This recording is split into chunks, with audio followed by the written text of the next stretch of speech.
भवति भिक्षां देहि भवति भिक्षां देहि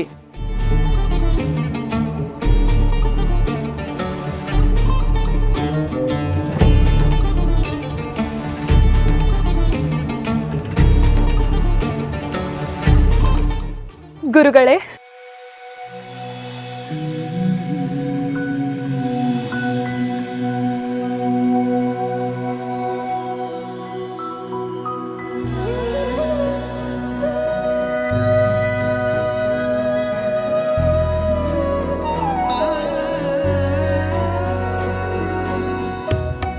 दीर्घायुष्मान भव।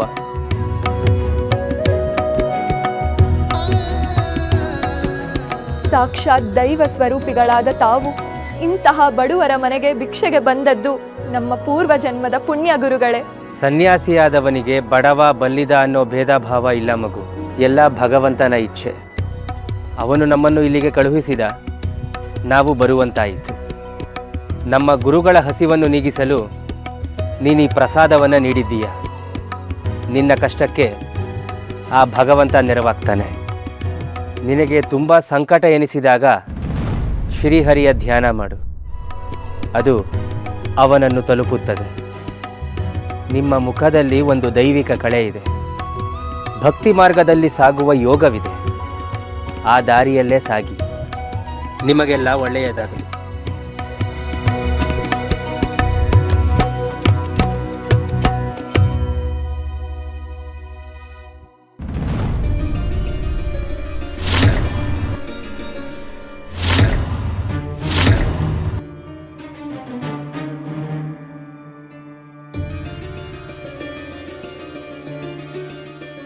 ಏಯ್ ಮಾಲ್ತಿ, ಒಳಗ್ ಕೈ ಮುಗ್ದಿದ್ ಸಾಲದು ಅಂತ ಹೊರಗೂ ಕೈ ಮುಕ್ಕೊಂಡು ನಿಂತಿದ್ಯಾ? ನಿನ್ಗೇನು ಹುಚ್ಚಿಗೆ ಚೀಡಿತಾ?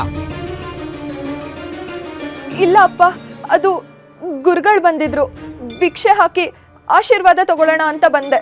ಏನ ಭಿಕ್ಷೆ ಹಾಕಿದ್ಯಾ? ಹ್ಞೂ, ಹಾಕ್ದೆ. ಏನ್ ಹಾಕ್ದೆ? ಅಕ್ಕಿ.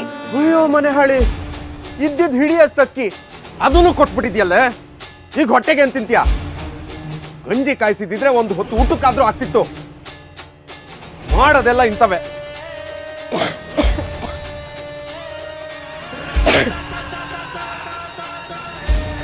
ನಮಗೆ ಇರಲಿಲ್ಲ, ಯಾಕೆ ಕೊಡಕ್ಕೋದೆ? ಮುಂದಕ್ಕೆ ಹೋಗಿ ಅಂದಿದ್ರೆ ಆಗ್ತಿರ್ಲಿಲ್ವಾ? ಅಮ್ಮ, ಭಿಕ್ಷೆಗೆ ಬಂದಿದ್ದು ಯಾರೋ ಅಲ್ಲ, ಸಾಕ್ಷಾತ್ ರಾಘವೇಂದ್ರ ಗುರುಗಳು. ಹೌದೇ? ರಾಘವೇಂದ್ರ ಶ್ರೀಗಳು ನಮ್ಮನೆಗೆ ಭಿಕ್ಷೆಗೆ ಬಂದಿದ್ರೆ? ಹೌದಮ್ಮ, ಅದಕ್ಕೆ ಇದ್ದಿದ್ದನ್ನು ತಂದು ಹಾಕ್ಬಿಟ್ಟೆ. ರಾಘವೇಂದ್ರ ಶ್ರೀಗಳು ಸಾಕ್ಷಾತ್ ದೈವ ಸ್ವರೂಪರು. ಅವ್ರು ನಮ್ಮನೆ ಬಾಗ್ಲಿಗೆ ಭಿಕ್ಷೆ ಕೇಳ್ಕೊಂಡು ಬಂದಿದ್ದಾರೆ ಅಂದ್ರೆ ಅದ್ ನಮ್ ಪುಣ್ಯನೇ. ಭಿಕ್ಷೆ ಕೊಟ್ಟು ಒಳ್ಳೆ ಕೆಲಸನೇ ಮಾಡಿದ್ಯಾ.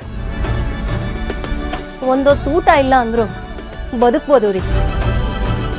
ಬಾ ಮಗಳೇ, ನೀರು ಕುಡಿದು ಮಲ್ಗಣ.